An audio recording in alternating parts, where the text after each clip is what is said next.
Assalamualaikum, apa kabar Mbak Nurul? Waalaikumsalam warahmatullahi wabarakatuh. Apa kabar? Sehat selalu ya? Sebenarnya lagi rada kurang sehat sih. Oh gitu. Ya mudah-mudahan segera pulih dan sehat kembali. Ini di rumah berarti Mbak Nurul? Iya, Di mana tinggalnya? di belakang WTC Pak. Nurul Di, ngekos. belak di belakang apa? WTC. Oh WTC. Di situ kos atau bagaimana? Atau Ya, sama orang tua? Enggak ya? enggak. Kos ya? Iya, Ada temennya enggak buat mantau kondisinya? enggak. Ya pokoknya kalau udah makin parah ya paling enggak kondisi darurat harus kontak temennya yang tinggalnya deket aja. Ya mudah-mudahan sih ini nggak apa-apa karena memang sekarang lagi banyak ini ya Omikron ya. Saya kemarin juga positif kena, memang tidak gejalanya sih tidak separah yang varian sebelumnya ya, tapi ya itu lumayan karena sempat demam, meriang gitu kan. Ini teman-temannya juga belum pada join. Ya mudah-mudahan segera sehat kembali Mbak Nurul. Amin.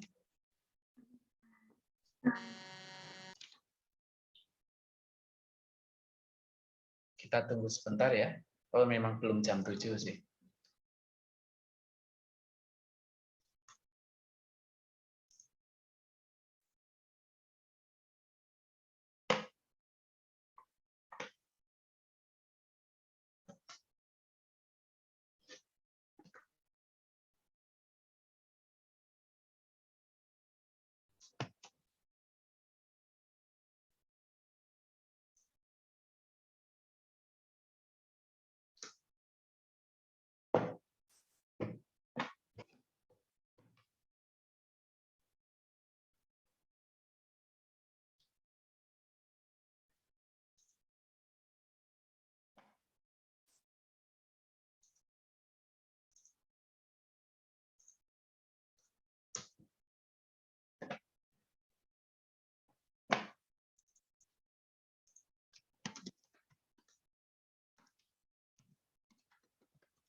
Apa kabar Mas Tegar?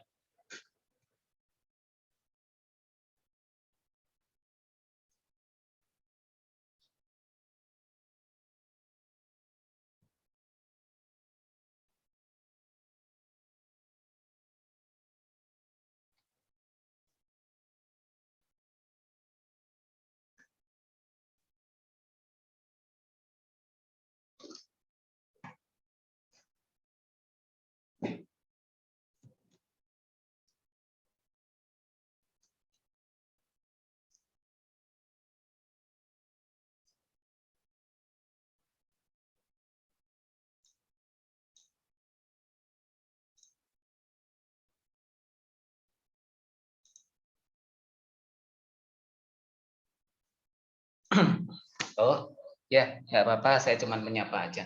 Apa kabar Mas Tegar?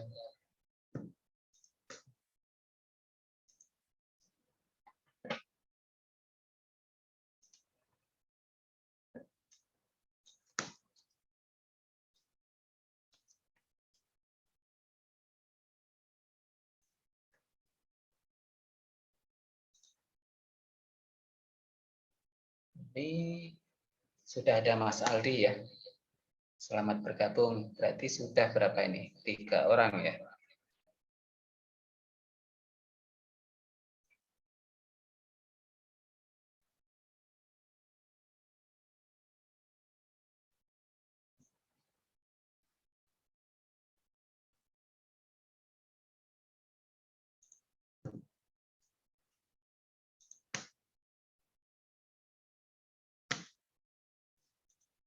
Harusnya berapa orang ini nanti?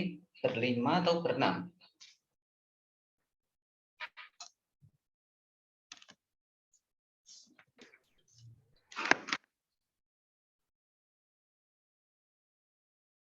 Berlima, Pak.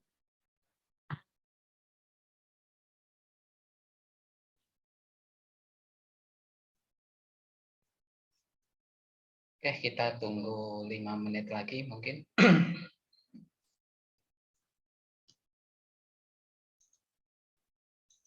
Oh ya, Pak. Kak Wendy izin sakit.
Bagaimana kalau kita mulai saja ya, teman-teman? Ini yang hadir baru 3 orang ya, Mas Aldi, Mbak Nurul, sama Mas Tegar. Suara saya gimana? Terdengar jelas nggak? Jelas, Pak. Jelas, Pak.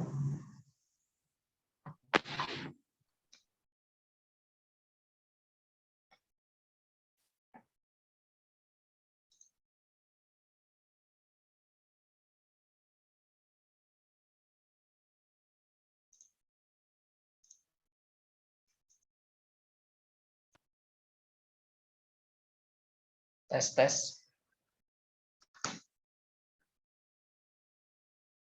Tes. Oh iya. Oke, suara saya terdengar jelas ya? Ya. Oke, kita mulai saja kalau begitu. Assalamualaikum warahmatullahi wabarakatuh. Selamat malam. Ya, terima kasih sudah bergabung sambil menunggu teman-teman yang lain dan waktu sudah menunjukkan pukul 7:10. Kita mulai saja.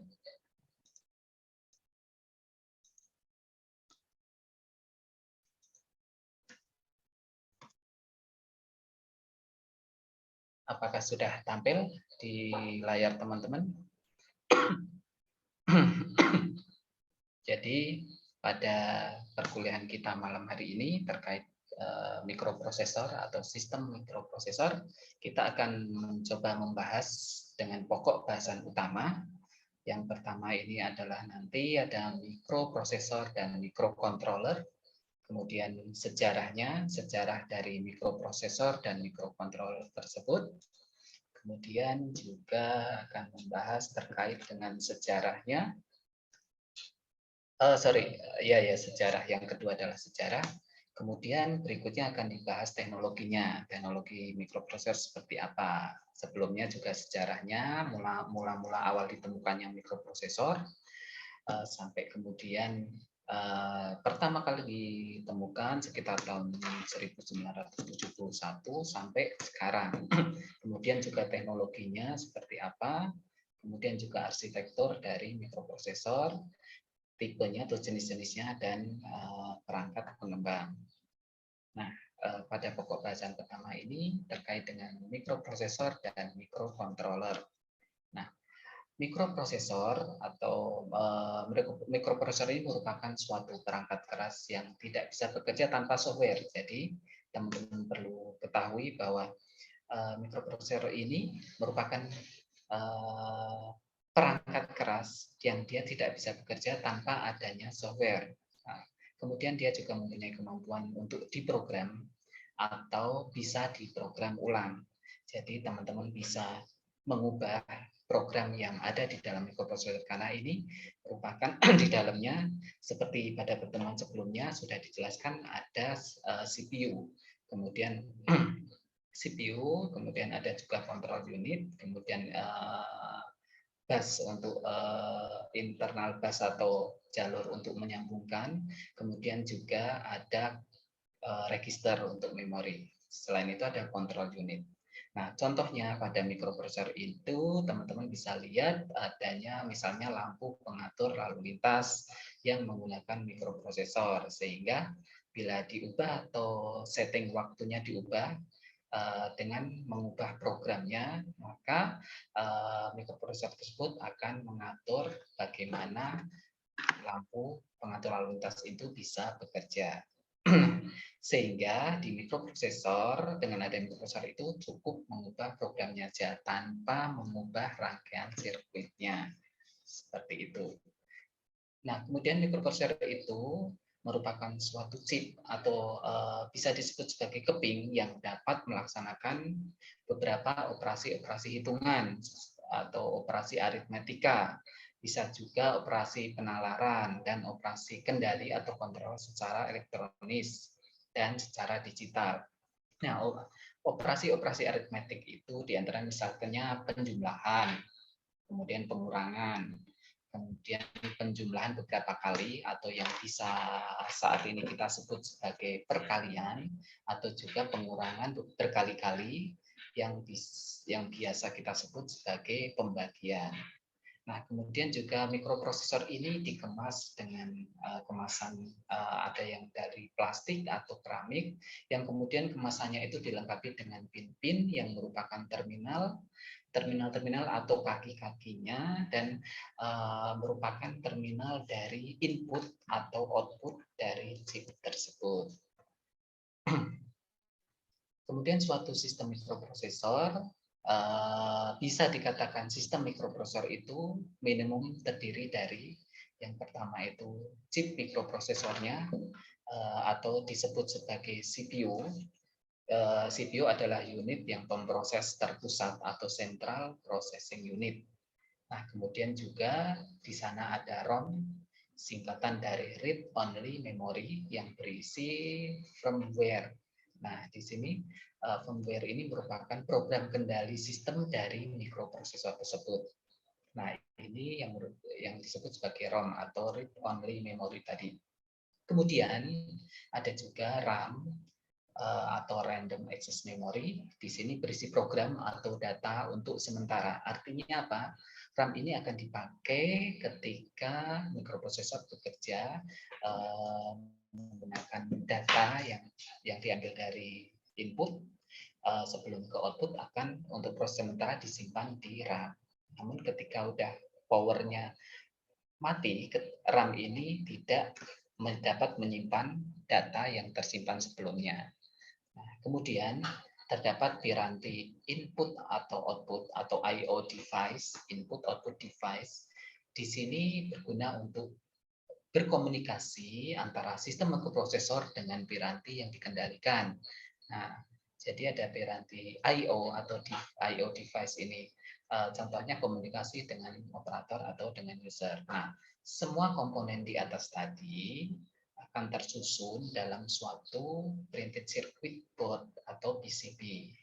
Nah, ini yang merupakan mikroprosesor, dan mikroprosesor ini terdiri dari sangat banyak transistor. Kalau teman-teman belajar elektronika, nanti ketemu yang apa yang disebut dengan transistor.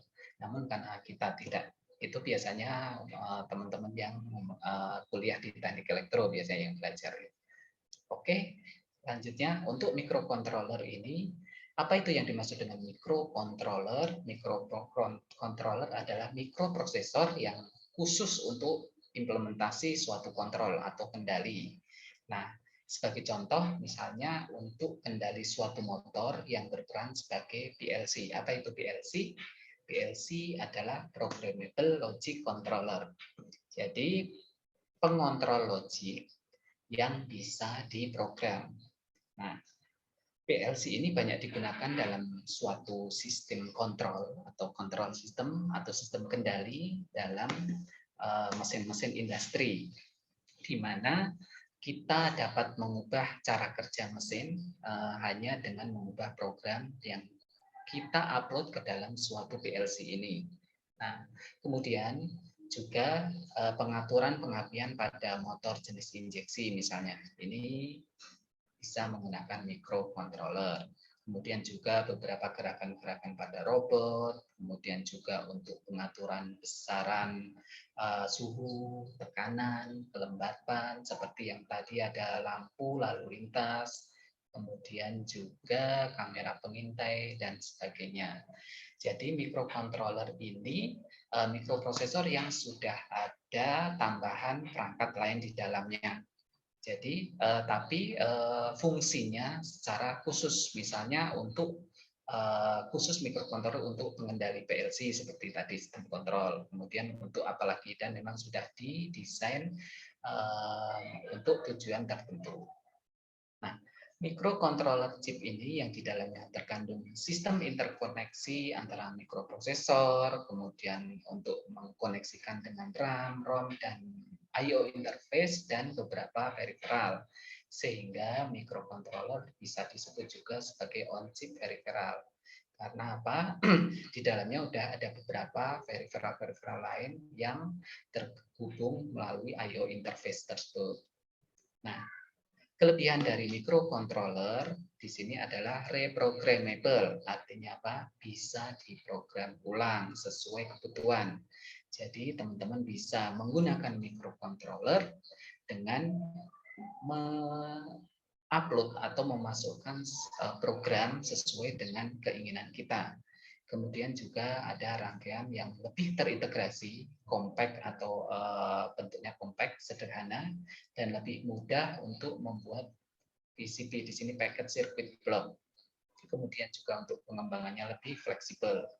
Sedangkan kita lihat kekurangan dari microcontroller itu terjadi ketika kerusakan program ini menyebabkan sistem bisa menjadi macet atau prosesnya menjadi lambat. Kemudian juga masih tergantung pada software. Kemudian microcontroller ini lebih sensitif terhadap draw atau gangguan noise seperti itu. Kemudian juga lebih cepat usang atau obsolete atau expired, tergantung dari jenis pembuatnya. Nah, kemudian kita sampai di sini ada pertanyaan teman-teman terkait dengan mikroprosesor dan mikrocontroller. Kalau belum ada, saya lanjutkan tentang sejarah dari mikroprosesor. Nah, awal sejarahnya mikroprosesor ini diawali dari ditemukannya analytical engine atau yang ditemukan oleh namanya Pak Babbage. Nah, ini sekitar beliau ini sekitar tahun 1834 sampai 1871. Seperti gambar di sini yang dimaksud mesin analit.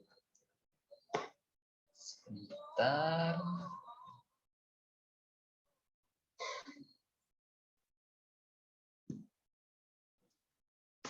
Nah, kemudian awal sejarahnya di sini ada ENIAC atau Electronic Numerical Integrator and Computer. Ini dibuat sekitar 17 Mei 1943, namun dimulai dioperasikan pada Februari 1946. Kalau kita lihat, coba kita lihat ENIAC.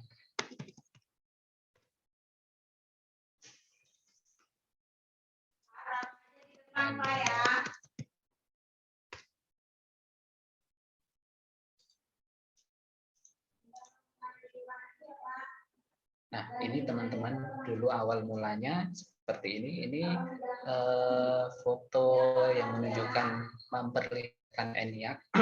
Jadi ENIAC ini merupakan komputer elektronik penuh pertama yang didesain agar mesin Turing bisa komplit. Ini singkatan dari Electronic Numerical Integrator and Computer, di mana di sini mampu diprogram ulang dengan cara mengatur ulang kabelnya agar dapat menyelesaikan segala jenis permasalahan perhitungan. Ini sekilas saja terkait dengan ENIAC yang dulu ukurannya juga lumayan besar.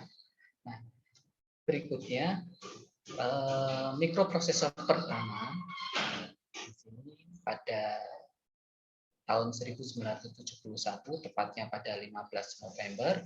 Di sini ditemukan mikroprosesor jenis 4004. Ini merupakan jenis mikroprosesor 4 bit yang akan mengerjakan instruksi per 4 bit. Di sini mikroprosesor ini berisi sekitar 2.300 transistor yang dapat mengolah 4 bit informasi pada kecepatan 740 kHz. Ini pertama kali mikroprosesor ditemukan. Gambarnya seperti teman-teman bisa lihat di sebelah kiri. Nah, ini. Nah, bila tutupnya dibuka, kita menggunakan mikroskop, maka akan terlihat seperti di bawahnya ini. Ini gambarnya. Ini ada gambar yang tidak jelas, yang nggak ada keterangannya. Ini nantinya harusnya ada bagian yang disebut ALU atau Arithmetic Logic Unit. Kemudian ada control unit. kemudian ada register untuk menyimpan, serta ada internal bus, jalur yang mengkomunikasikan antara ALU ini yang mengolah perhitungan, baik itu perhitungan penjumlahan maupun pengurangan maupun penjumlahan berkali-kali atau perkalian, kemudian pengurangan berkali-kali atau pembagian. Nah, ALU ini yang diperintah oleh yang disebut control unit. Saya lanjutkan. Kemudian mikroprosesor yang pertama, yang tadi awalnya itu 4004 ini digunakan untuk mesin kalkulator saintifik, di mana dikembangkan oleh Busicom, makanya diberi merek Busicom. Kemudian insinyur Intel menyadari bahwa ternyata rancangan chip tersebut bisa digunakan juga untuk beberapa tujuan atau multi purpose, sehingga lahirlah mikroprosesor pertama tersebut. Ini Intel 4004.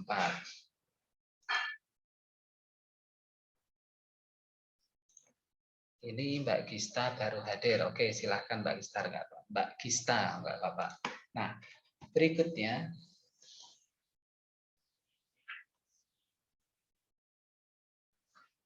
masih terkait dengan mikroprosesor pertama pada tahun 1971 tadi yang 4004. Nah, ini digunakan pada mesin kalkulator Busicom tadi ya. Dengan penemuan ini maka terbuka jalan untuk dapat memasukkan kecerdasan buatan pada benda mati. Maksudnya itu ada alat bantu seperti yang disebut sebagai kalkulator. Kemudian 1 tahun berikutnya pada tahun 1972 ditemukan lagi mikroprosesor 8008. Dan ini dimulainya mikroprosesor yang 8 bit yang mempunyai kecepatan dua kali lipat dari pendahulunya, yaitu 4004. Kemudian pada tahun 1974 terdapat mikroprosesor 8080 dan ini menjadi otak dari sebuah komputer yang bernama Altair pada saat itu, yang bisa sangat laku keras, terjual sekitar 10.000 dalam 1 bulan. Nah, kita lihat sebentar seperti apa mikroprosesor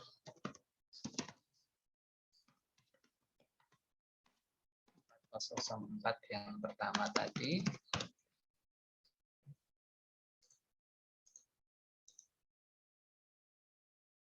Nah, teman-teman bisa lihat ini mikroprosesor pertama kali ditemukan. Ini sekitar tahun 1970 ya. Ini CPU-nya masih 4 bit. Ini merupakan mikroprosesor chip tunggal pertama di dunia. Nah, ini 4004 ini dirilis dalam kemasan kerdip 16 kaki seperti ini. 8 pin kaki di sebelah kanan dan 8 pin kaki sebelah kiri. Ini pada 15 November 71. Nah, ini ditemukan oleh ini yang namanya ini Pak Ted Hoff dan Federico Fachin. Ini kemudian rancangannya dikembangkan pada perusahaan Jepang bernama Busicom untuk digunakan dalam kalkulator yang tadi saya sebutkan. Oke, saya kembali lagi. Kita lihat sebentar untuk yang 8008 seperti apa, kita lihat. Nah, ini generasi berikutnya dari mikroprosesor Intel 8008. Ini ditemukan dan diproduksi pada bulan April 1972 dan ini kecepatannya sudah 2 kali dibanding generasi pertama yang 4004. Ini sudah menggunakan 8 bit kecepatannya. Oke, saya kembali lagi. Berikutnya itu tadi mikroprosesor yang 8080.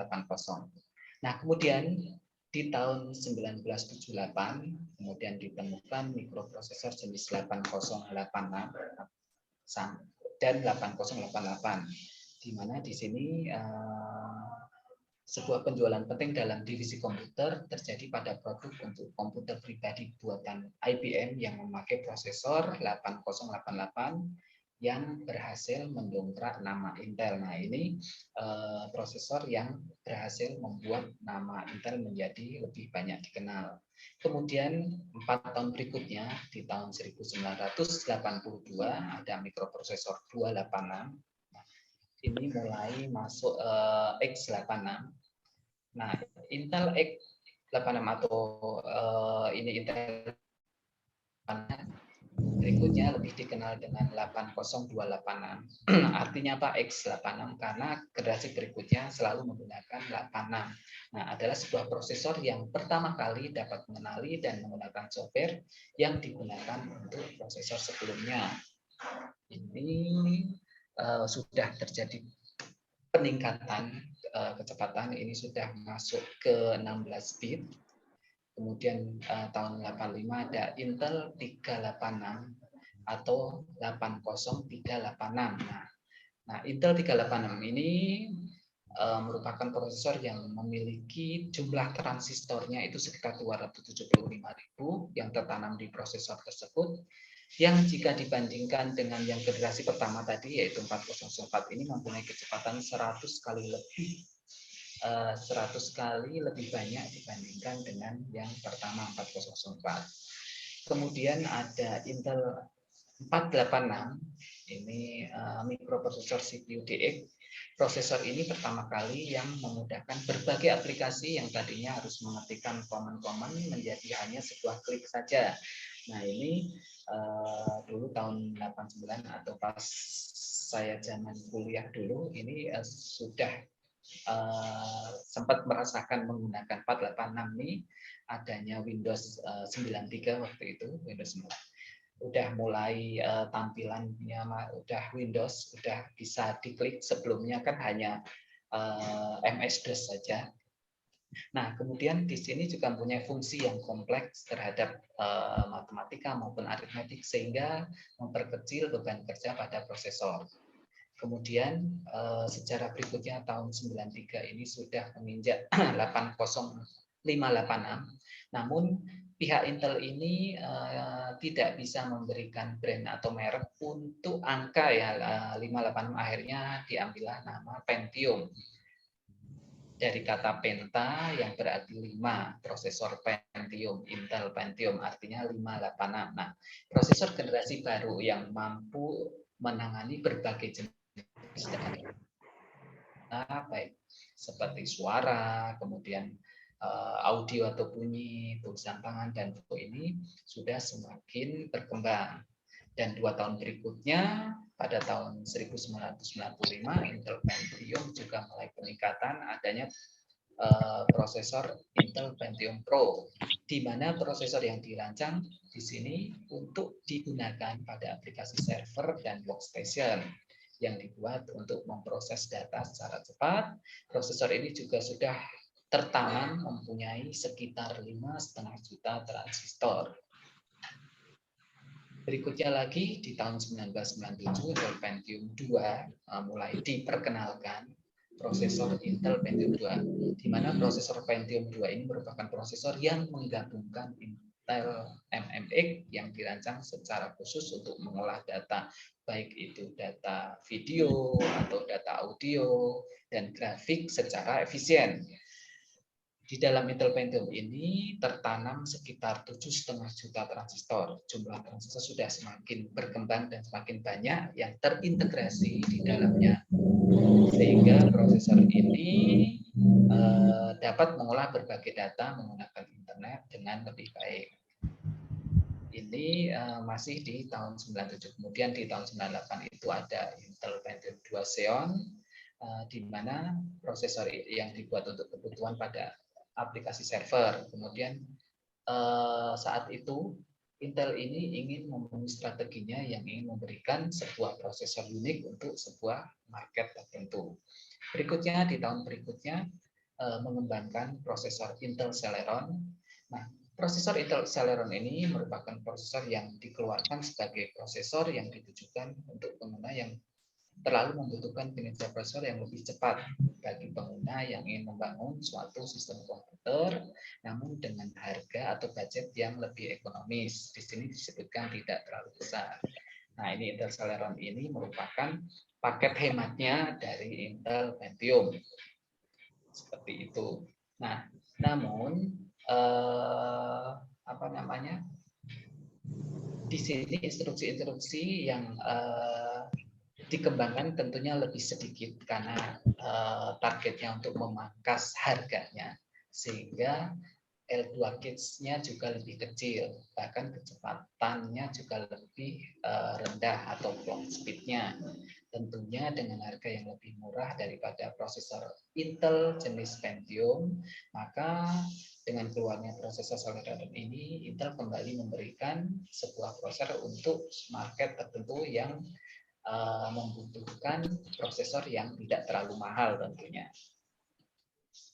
Kemudian juga di tahun 99 tersebut, Intel memperkenalkan prosesor Pentium 3 yang merupakan prosesor yang diberi tambahan sekitar 70 instruksi baru yang secara dramatis bisa memperkaya kemampuan pencitraan tingkat tinggi. Bisa mengembangkan pencitraan, maksudnya baik itu gambar maupun audio streaming, kemudian gambarnya juga udah bisa mengenal untuk 3 dimensi dan aplikasi-aplikasi video serta beberapa pengenalan suara. Kemudian berikutnya lagi diperkenalkan Intel Pentium Xeon. Nah, di sini Intel kembali mengembangkan pasar untuk server dan workstation dengan mengeluarkan seri Xeon ini yang mempunyai 70 perintah SIMD. Nah, keunggulan prosesor ini adalah dapat mempercepat pengolahan informasi dari sistem bus ke prosesor yang juga ternyata mampu mendongkrak performa atau kinerja secara signifikan. Karena apa? Prosesor ini juga dirancang untuk dipadukan dengan prosesor lain yang sejenis. Itu kelebihan dari Intel Pentium 3 Xeon. Berikutnya menginjak abad ke-21 atau tahun 2000 diperkenalkan Intel Pentium 4, prosesor Intel Pentium 4. Prosesor Pentium 4 ini merupakan produk Intel yang kecepatan prosesnya bisa menembus kecepatan hingga 3 GHz atau tepatnya 3,06 GHz. Ini merupakan prosesor pertama kali yang berkecepatan 1,5 GHz dengan form faktor pin 423. Nah, berikutnya di tahun 2001 Intel memperkenalkan prosesor Xeon Pentium 4 Xeon yang merupakan prosesor Intel Pentium 4 yang ditujukan khusus untuk berperan sebagai komputer server. Prosesor ini memiliki jumlah pin lebih banyak dari prosesor Intel Pentium 4 serta memori L2 kits yang jauh lebih besar juga. Nah, ini berikutnya di satu tahun berikutnya atau tepatnya tahun 2001 Intel memperkenalkan prosesor Itanium. Itanium ini merupakan prosesor pertama yang berbasis 64 bit yang ditujukan bagi pemakai pada server dan workstation serta jenis pemakaian tertentu. Nah, prosesor ini juga dibuat dengan struktur yang tentunya benar-benar berbeda dari prosesor sebelumnya yang didasarkan pada desain dan teknologi Intel atau yang disebut sebagai EPIC atau Explicitly Parallel Instruction Computing. Kemudian setahun berikutnya dikembangkan lagi ya, ada Intel Pentium 2 atau Itanium. Intel Itanium 2. Itanium 2 ini adalah generasi kedua dari Itanium sebelumnya yang tahun 2001. Kemudian di tahun 2003 ada Intel Pentium M prosesor dengan chipset 855 dan Intel Pro atau Wireless 2100 yang merupakan komponen dari Intel Centrino. Dan ini dibuat untuk memenuhi kebutuhan market terkait dengan keberadaan sebuah komputer yang mudah dibawa kemana-mana atau yang disebut sebagai laptop atau komputer cincin. Nah, sebenarnya itu ini masih ada sejarahnya. Berikutnya di tahun 2004 itu ada Intel Pentium M735 M700 series ada M735, kemudian M745 dan 755. Di sini sudah dilengkapi dengan fitur baru dengan L2 gauge itu 2 MP 400 MHz sistem bus yang ini di mana kecocokan dengan soket prosesornya dengan seri-seri Pentium M sebelumnya. Jadi ini tingkat availability-nya sudah meningkat karena masih mampu mengadopsi untuk seri-seri Pentium sebelumnya. Kemudian di tahun yang sama juga 2004 ada Intel E7520 dan 7320. Kemudian di tahun 2005 Intel memperkenalkan Pentium 4 Extreme Edition 373 3.73 GHz di mana sebuah prosesor ini lebih ditujukan untuk pasar pengguna komputer yang menginginkan sesuatu yang lebih dari komputernya. Artinya apa? Karena prosesor ini menggunakan konfigurasi 3.73 GHz, lebih tinggi lagi, dan disebut sebagai hyper threading. Nah, kemudian di tahun 2005, Intel kembali memperkenalkan D820, 830, 840. Prosesor ini sudah berbasis 64 bit dan disebut dual core karena menggunakan dua buah inti atau dual core dengan konfigurasi 1 MB L2 gauge pada tiap core-nya. Kemudian 800 MHz SSD dan bisa beroperasi pada frekuensi 2,8 GHz, 3 dan sampai dengan 3,2 GHz. Dan pada prosesor ini juga sudah disertakan dukungan hyperthreading. Kemudian ternyata masih ada ya satu halaman lagi. 2006 di sini Intel memperkenalkan Core 2 Quad Q6600 di mana prosesor ini untuk tipe desktop dan digunakan pada orang yang ingin mempunyai kekuatan lebih dari komputer yang ia miliki, di mana terdapat dua buah core dengan konfigurasi 2.4 GHz dengan memori 8 MB L2 gauge sampai dengan 4 MB yang dapat diakses tiap core-nya. Nah, kemudian masih di tahun yang sama, 2006, Intel memperkenalkan quad-core Xeon. Prosesor yang ini digunakan untuk tipe server dan memiliki dua buah core dengan masing-masing memiliki konfigurasi 2.13 dan 2.4 berturut-turut dengan 8 MB L2 gauge yang dapat mencapai 4 MB yang diakses untuk tiap core-nya. Nah, ini sedikit sejarah terkait sejak awalnya ditemukannya prosesor masih 4004 sampai dengan tahun 2006 ini terkait prosesor Intel quad-core milik Intel yang disebut Xeon X3210 atau 3220. Kemudian kita menginjak pada pembahasan teknologinya. Nah, di awal dulu sejak ditemukannya itu masih menggunakan tabung vakum. Contohnya tadi ENIAC-nya.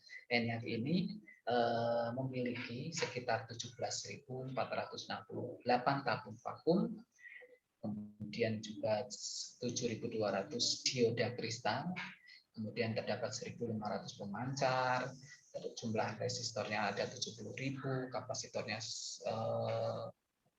ini 10.000 ya. Kemudian sekitar 5 juta sambungan yang disolder dengan tangan. Teman-teman bisa bayangkan di mana ada 5 juta sambungan, kemudian beratnya juga 27 ton, ukurannya udah pasti sangat besar. Kita lihat ukurannya, di mana di sini lebarnya 2,4 meter, panjangnya 30 meter, dan ketebalannya 0,9 meter atau 90 cm. Nah, kemudian ENIAC ini juga mengambil area dimensi atau ruangan yang luas sekitar 167 meter persegi serta mengkonsumsi energi sebesar 160 kW. Nah, teman-teman bisa bayangkan dulu bagaimana teknologi pertama kali menggunakan tabung vakum ini.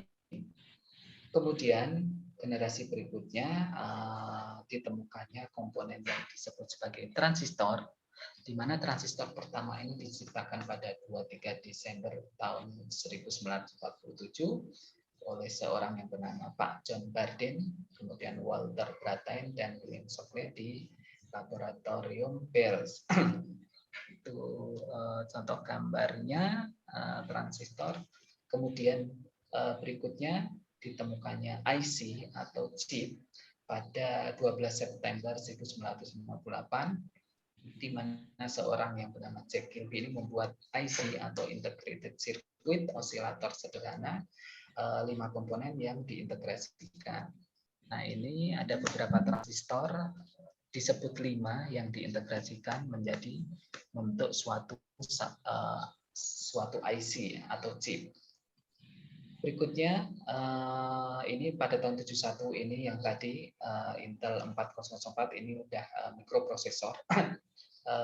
Ini pada tahun 1971 tadi ya ditemukan mikroprosesor 4004 yang masih generasi 4 bit yang merupakan di dalamnya mengandung 2.300 transistor yang dapat mengolah 4 bit informasi. Berikutnya ini masuk tadi di sejarah sudah disebutkan Intel 8004, mungkin bisa agak saya lewati karena tadi sudah sekilas disebutkan. Ini juga Intel 8080, ini dirilis pada tahun 1974, kemudian disempurnakan lagi menjadi penyempurnaan dari 8080. Maksudnya penyempurnaan dari 8004. Nah, ini mempunyai 40 pin kaki, kemudian mempunyai memori sebesar 64 KB, baik dalam bentuk ROM maupun RAM, maupun RAM. Teman-teman ingat ya, ROM tadi read only memory, kemudian RAM adalah random access memory, hanya untuk penyimpanan sementara. Kemudian kecepatannya ini mencapai 2 MHz. Ini Intel 8080 ini dianggap sebagai rancangan prosesor mikro atau mikroprosesor yang pertama yang benar-benar dapat digunakan. Artinya sudah mulai dikatakan lebih bermanfaat karena sudah banyak bisa digunakan untuk berbagai instruksi. Kemudian kita mengenal Z80 dari Zilog. Ini sekitar tahun 1975 sampai 1976. Ini merupakan penyempurnaan dari sebelumnya, yaitu 8080 buatan Intel. Nah, ini juga perangkat instruksinya jauh lebih besar, juga mempunyai kemampuan lebih tinggi, perangkat kerasnya juga lebih sederhana. Di sini juga mendukung perangkat lunak 8080. Di sini mempunyai kecepatan 2,5 MHz, kemudian 4 MHz untuk Z80A sampai dengan 6 atau untuk yang Z80B, serta kecepatan 8 MHz untuk tipe Z80H. Nah, ini tadi berikutnya adalah Intel 8086. Nah, ini ditemukan tadi tahun 1978 untuk mengeluarkan prosesor yang 16 bit, di mana memiliki kelebihan instruksi transfer data yang luas sehingga dapat melakukan operasi aritmetik seperti penjumlahan, pengurangan, kemudian penjumlahan berkali-kali atau perkalian, pengurangan berkali-kali atau pembagian, serta mampu menangani memori hingga 1 MB dengan 20 bit saluran address atau bus dan 16 bit saluran data secara multiplex. Ini sudah lebih kompleks ya Intel 8086. Kemudian generasi Intel berikutnya di sini disebutkan ada mikroprosesor 8088. Ini 16 bit dengan saluran data 8 bit. Kemudian berikutnya lagi ini yang tahun 85, mikroprosesor berkembang menjadi Intel 80186 dan 80286 yang masih 16 bit, namun sudah bisa lebih banyak instruksi dan dapat mengakses memori yang lebih besar. Berikutnya tahun 85, mikroprosesor Intel 3 bit mulai diperkenalkan dengan adanya 80386 atau mikroprosesor 80386. Nah, bila kita lihat teman-teman perbandingan dari mikroprosesor. Di sini di kolom pertama nama prosesor ini 8080 dikeluarkan tahun 74 dengan jumlah transistor 6000. Kemudian clock speed-nya ini sampai 2 MHz dan syarat datanya ini masih 8 bit. Kemudian 8088 ini ada peningkatan jumlah transistor, kemudian clock speed-nya juga ini ukurannya ya mikronnya ya ini 3 mikron. Kemudian clock speed-nya 5 MHz dan sudah bisa, sebenarnya ini masih 8 bit, namun di sini sebetulnya sudah bisa mengenali 16 bit data. Kemudian Intel 80286 di sini sudah masuk ke 16 bit data, dikembangkan lagi 80386 yang sudah mulai peningkatan aksesnya sehingga sampai 32 bit. Kemudian 80486 ini masih 32 bit meskipun clock speed-nya sudah jauh meningkat. Kemudian generasi berikutnya sudah diperkenalkan yang 64 bit atau disebut sebagai Pentium. Ini sekitar tahun 1993 hingga akhirnya Pentium 2, Pentium 3 dan Pentium 4 sudah diperkenalkan dengan jumlah transistor yang mencapai 42 sampai 125 juta unit transistor. Di mana ini sudah bisa digunakan untuk mengakses data yang 64 bit. Ini keluaran tahun 2000 untuk Pentium. Nah, bila kita lihat di sini jenis-jenis chip mikroprosesor berdasarkan word length-nya atau lebar data dari bus data mikroprosesor dapat diklasifikasikan di sini mikroprosesor 4 bit adalah 4004 yang buatan Intel. Kemudian TMS 1000 ini buatan Texas Instruments. Kemudian untuk mikroprosesor yang sudah 8 bit, contohnya adalah 6800 atau 6802 buatan Motorola. Kemudian ada 6502 yang buatan Signetic, ada 8008, 8080, 8085 ini buatan Intel, serta yang Z80 ini buatan dari Zilog. Ini mikroprosesor yang 8 bit. Kemudian perkembangan berikutnya itu mikroprosesor 16 bit. Contohnya ini 68000 atau 68000 buatan dari Motorola. Kemudian ada 8086, 8088, 80186, 80286 ini buatan Intel ya yang 16 bitnya. Serta yang Z8000 ini buatan Zilog. Kalau Z80 tadi buatan Zilog yang 8 bitnya.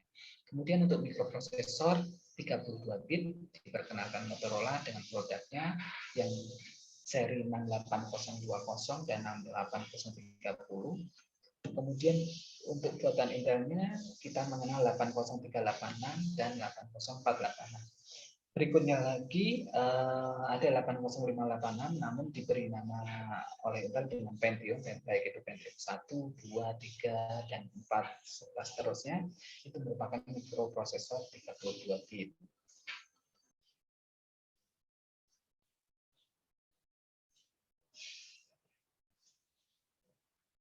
Berikutnya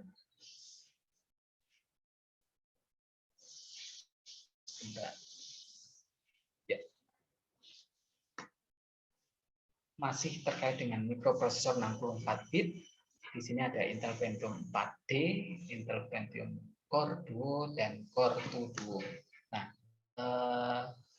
ini rata-rata penamaannya ada 4, 8, 16, 32, 64. Nah, apakah memang harus begitu? 4, 8, 16, 32, 64 bit, dan seterusnya?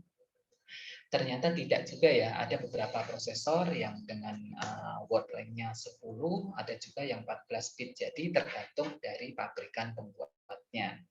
Nah, namun yang paling umum biasanya memang kelipatan 4, 8, 16, 32, 64, 128, yang 128 belum mungkin nanti perkembangannya. Nah, dari bahannya, ini ada teknologi PMOS atau metal oxide semiconductor kanal P, ada juga NMOS untuk metal oxide semiconductor kanal N, juga ada CMOS complementary metal oxide semiconductor, kemudian juga ada teknologi bipolar jenis ECL, emitter couple logic, ada juga bipolar jenis Schottky, kemudian juga yang terakhir adalah teknologi bipolar jenis I2L atau integrated injection logic. Nah, terkait dengan jenis teknologi dari mikroprosesor, teknologi MOS, PMOS, NMOS tadi ini digunakan pada Intel. Untuk PMOS digunakan pada Intel 4004, 4040 dan 8008. Sedangkan untuk teknologi NMOS itu pada Intel 8080 dan seterusnya. Ada juga Motorola MC6800, kemudian dan seterusnya jenisnya. Kemudian untuk yang CMOS, ini ada Motorola MC146805 dan seterusnya. Kemudian untuk teknologi bipolar, di sini ada bipolar tak jenuh untuk unsaturated. Sedangkan ECL ini contohnya adalah Motorola MC10800. Kemudian untuk Schottky ini ada Intel 3001, AMD AM2901, AM2903. Kemudian untuk yang bipolar jenuh atau saturated atau di sini contohnya adalah teknologinya I2L. Ini contohnya adalah dari produksi Texas Instruments yaitu SPP 0400 dan SPP 900. Ini jenis teknologi.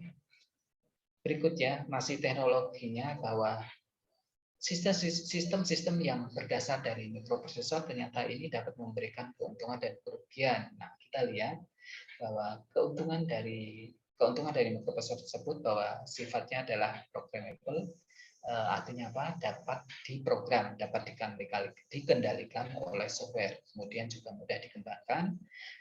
Jadi tanpa mengubah sistem hardware-nya, karakter sistem dapat diubah dengan mudah, cukup dengan mengupload program yang sesuai dengan kebutuhannya.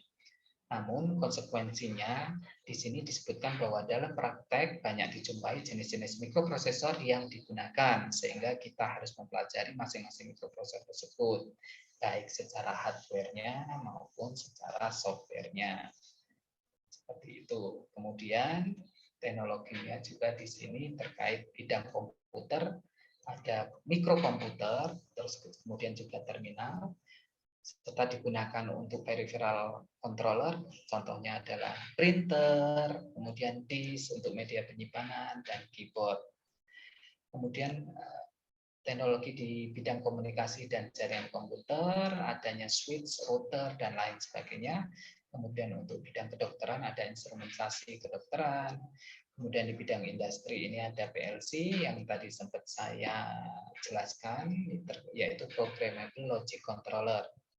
Kemudian juga misalnya untuk kontrol conveyor atau ban berjalan, kemudian juga pengatur kecepatan motor, motor DC, motor AC, DC drive, AC drive, nah seperti itu.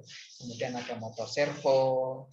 Di sini servo posisi, artinya motor servo ini digunakan untuk mengkontrol atau mengendalikan posisi secara lebih tepat. Kemudian juga kendali proses serta robotika. Nah, ini beberapa penggunaan dari mikroprosesor.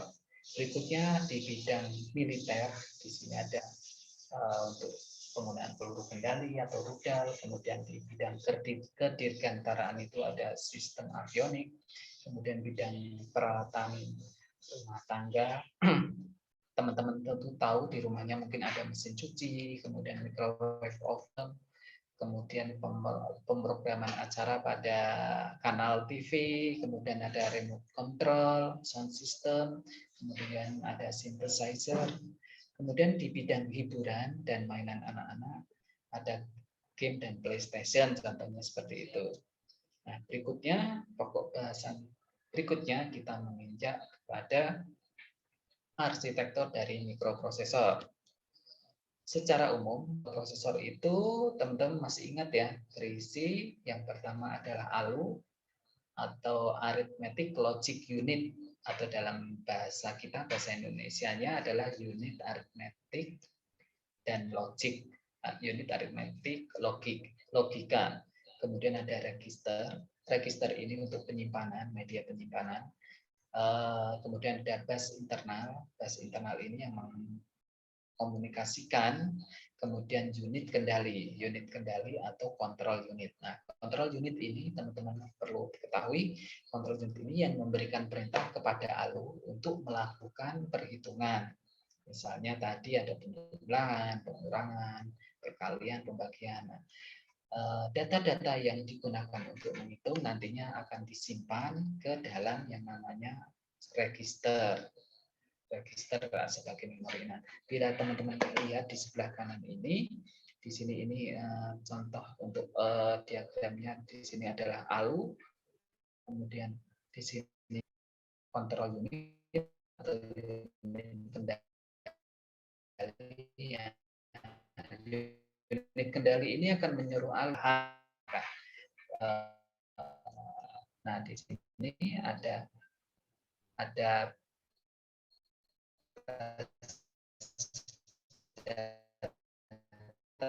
dan bas alamat disimpan sementara di memori atau register, kemudian diproses menggunakan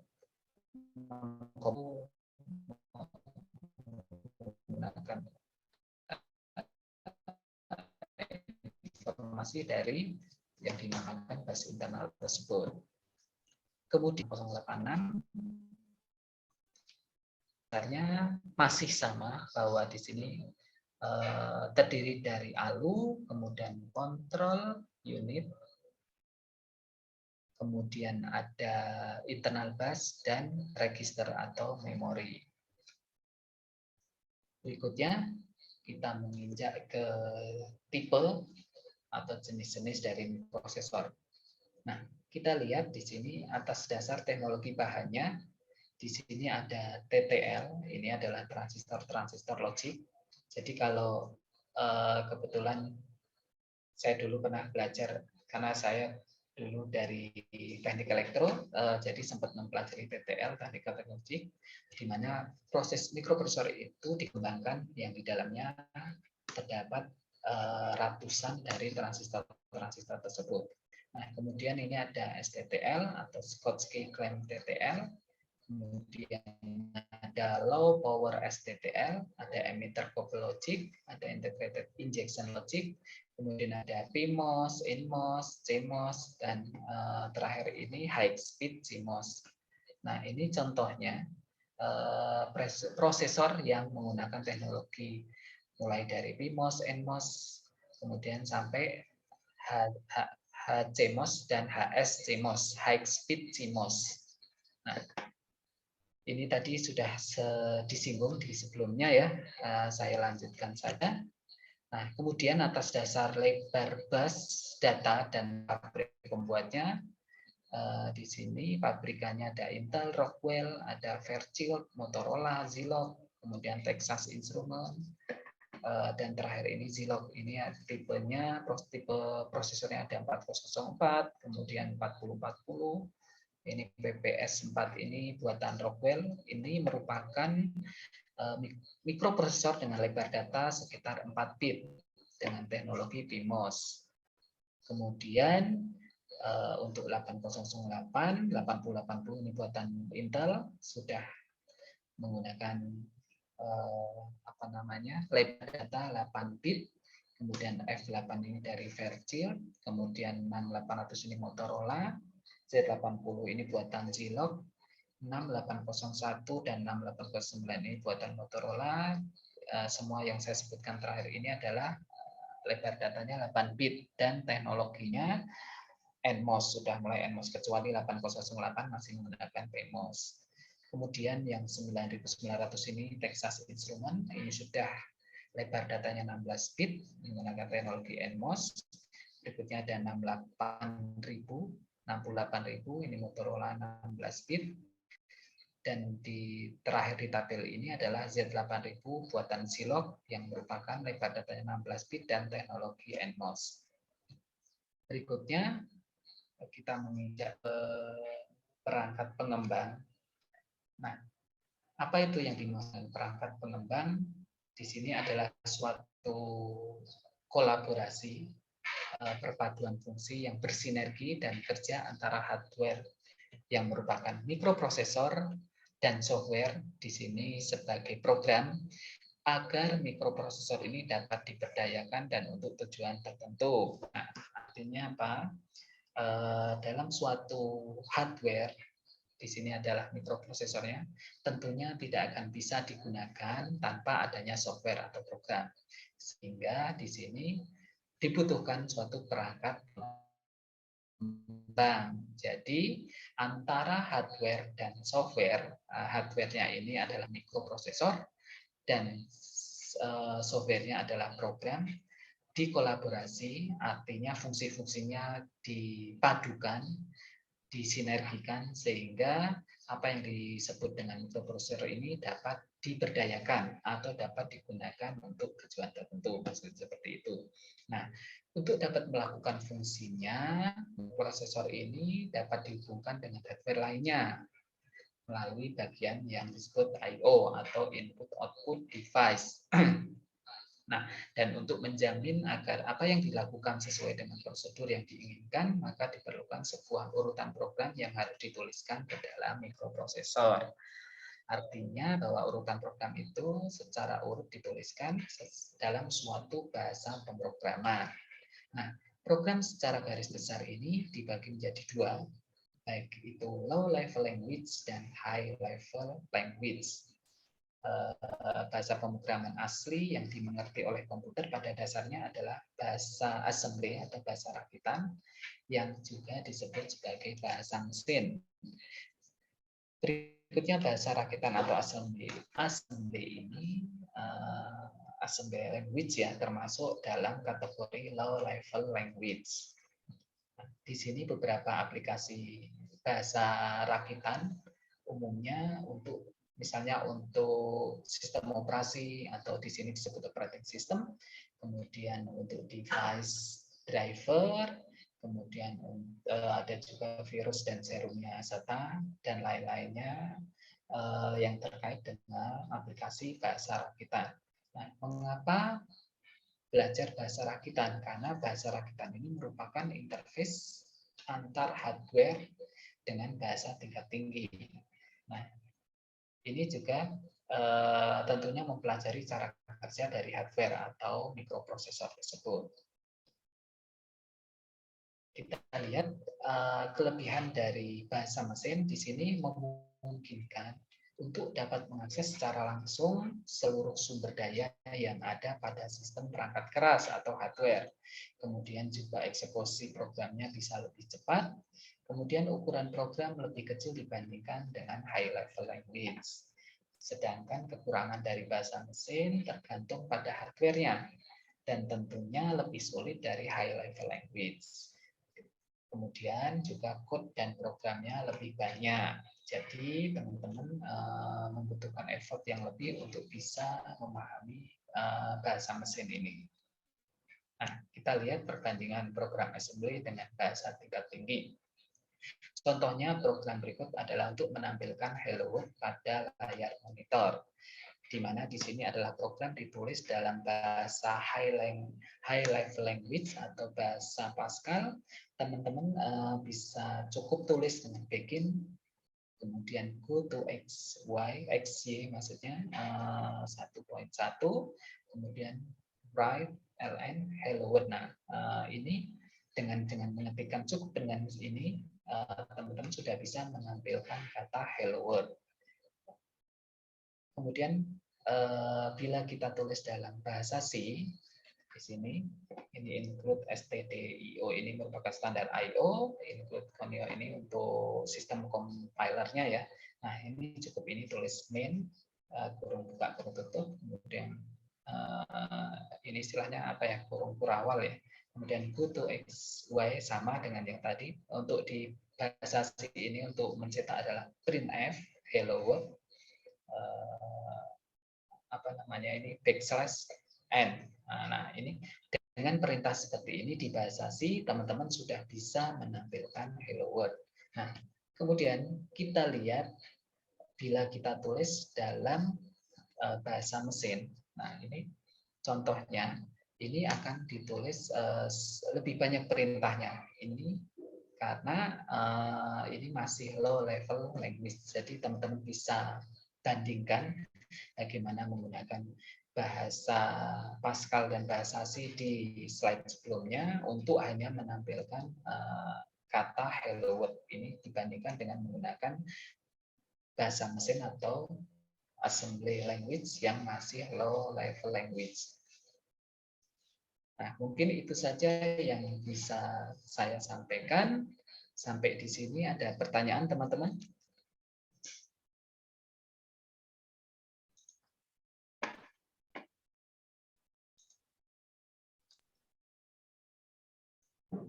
Halo?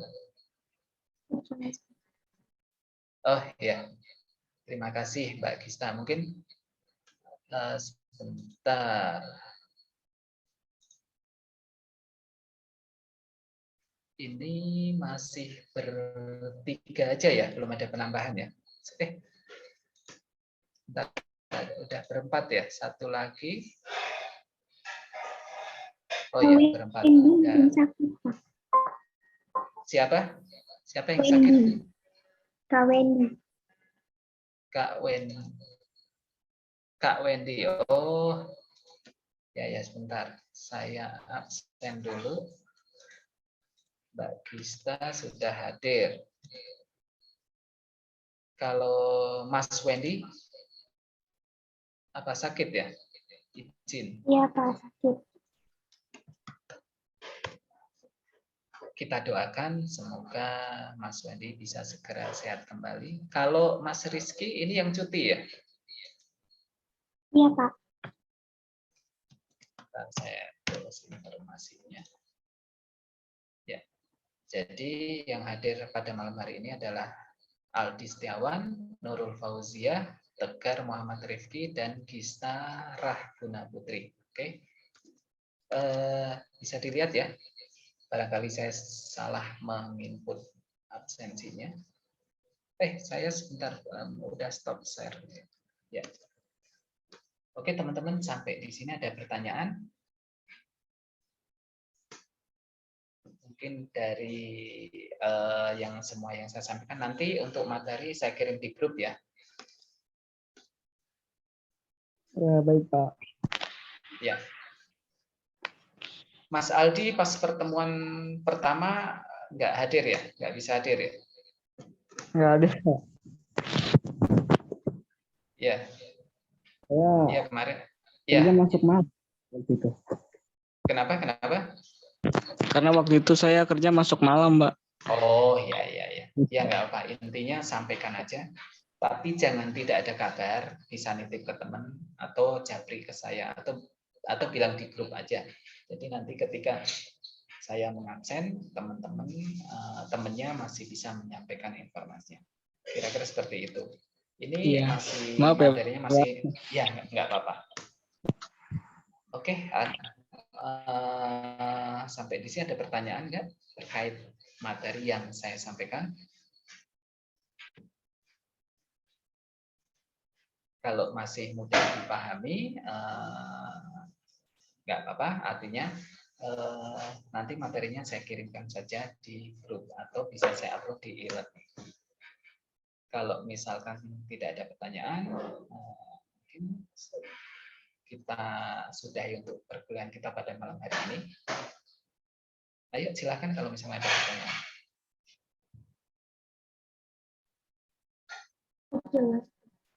Oh ya, oke kalau gitu. Mbak Nurul juga sedang sehat ya. Tadi mudah-mudahan cepat sehat kembali. Oke, absen sudah. Ada 4 yang hadir. Oke, ya udah kalau begitu saya mengucapkan banyak terima kasih atas perhatian teman-teman. Tetap semangat untuk belajar. Jangan lupa tetap jaga kesehatan karena saat ini varian Omikron masih banyak di luar. Jadi tetap selalu jaga kesehatan. Oke, mungkin itu aja yang bisa saya sampaikan. Terima kasih banyak. Selamat malam dan wassalamualaikum warahmatullahi wabarakatuh. Waalaikumsalam. Waalaikumsalam warahmatullahi wabarakatuh. Terima kasih, Pak. Terima kasih, Pak. Terima kasih, Pak. Ya, sama-sama.